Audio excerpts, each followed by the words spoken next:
मैं देवों के देव महादेव के चरणों में प्रणाम करती हूँ। मैं गौरी पार्वती मैया भवानी के चरणों में प्रणाम करती हूँ।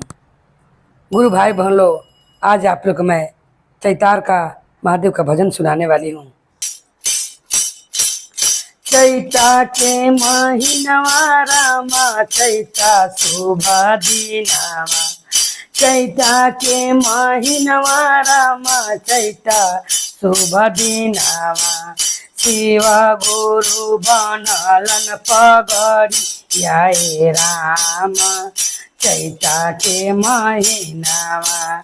शिवा गुरु बनलन पगड़ी आए राम, चैता के महीनावा।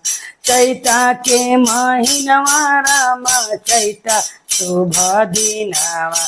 अरे शिवा गुरु बनलन पगड़ी आए राम, चैता के महीनावा। चार महीना राम गरमी के दिनावा। चार महीना राम गरमी के दिनावा। अरे टप टप चुए लगल पसेनावा रामा, चैता के महीनावा। टप टप चुए लगल पसेना माए रामा, चैता के महीनावा। चैता के महीनावा रामा, चैता शुभ दिनावा। चैता के महीनावा रामा, चैता शुभ दिनावा। अरे शिवा गुरु बनलन पगड़ी आए राम, चैता के महीनावा। चार महीना राम जारा के दिनावा।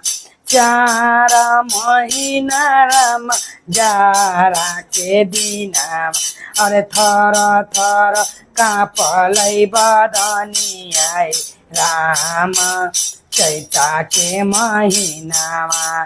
थर थर काँपलै बदनी आए राम, चैता के महीनावा। शिवा गुरु बनलन पगड़ी आए राम, चैता के महीनावा। चार महीना राम बारसा के दिनावा। चार महीना राम बारसा के दिनावा।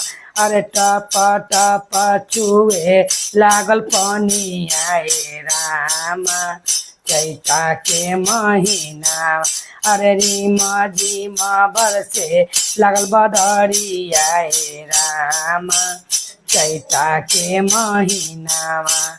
चैता के महीनावा रामा, चैता शुभ दिनावा। शिवा गुरु बनलन पगड़ी आए राम, चैता के महीनावा। हर हर महादेव की जय। गौरी पार्वती मैया भवानी की जय।